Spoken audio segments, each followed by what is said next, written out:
Sannu Kumar entertainment. एक पगली थी जिसके प्यार में मैं पागल था। घूंघट में चेहरे को छुपाकर रोते होंगे जो कभी मेरा था, आज उस पे रंग कोई और भिगोते होंगे।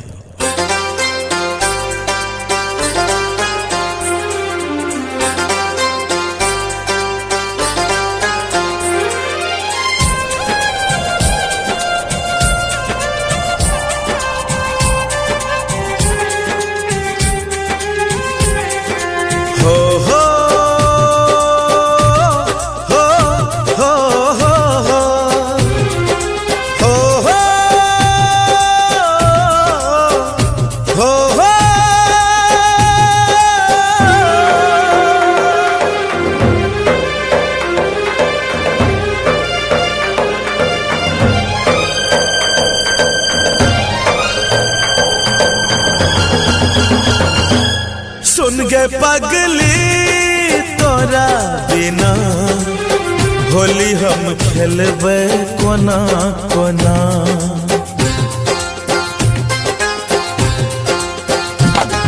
सुन गे पगली तोरा बिना होली हम खेलबे कोना कोना। गे याद तोहर ये हमरा बड़ा सते मर जेबो हम गे सोना। तू रह भी नहीं संग गे लगेबै केकरा रंग गे फगुआ मनेबै कोना। सुन गे पगली तोरा बिना होली हम खेलबै कोना कोना।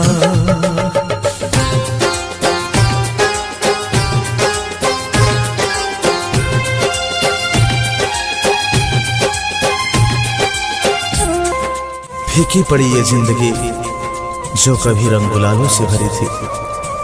इन रंगुलालों में क्या रखा है जो तेरे डोलियों के साथ ही चली गई।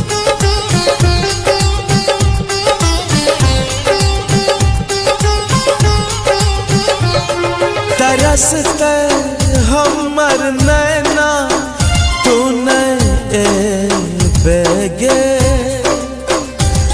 खुशी के दिन रहते गम दे वेगे। तरसते हमर नैना तू नहीं वेगे।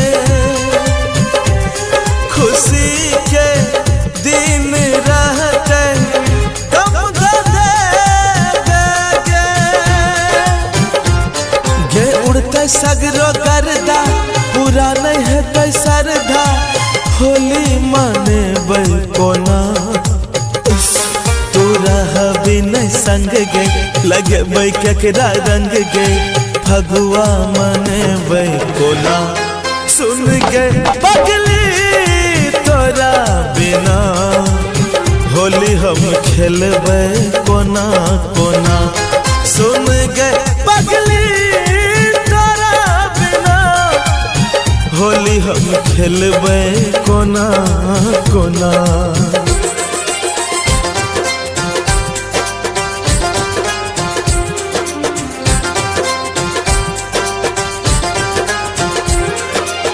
Mix by Abhishek Anurag.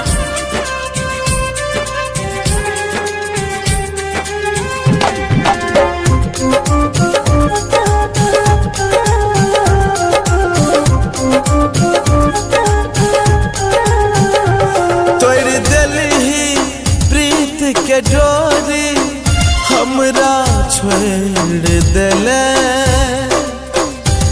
अब भाग के आग में जलबौ दिल के तोड़ देले।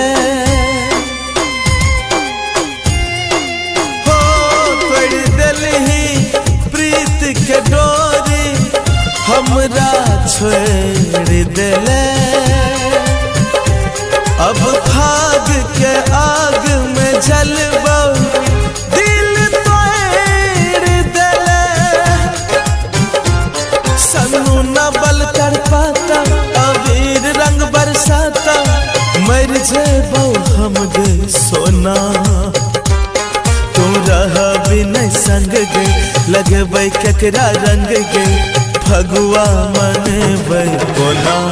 सुन गे पगली तोरा बिना, होली हम खेलबो कोना कोना। सुन गे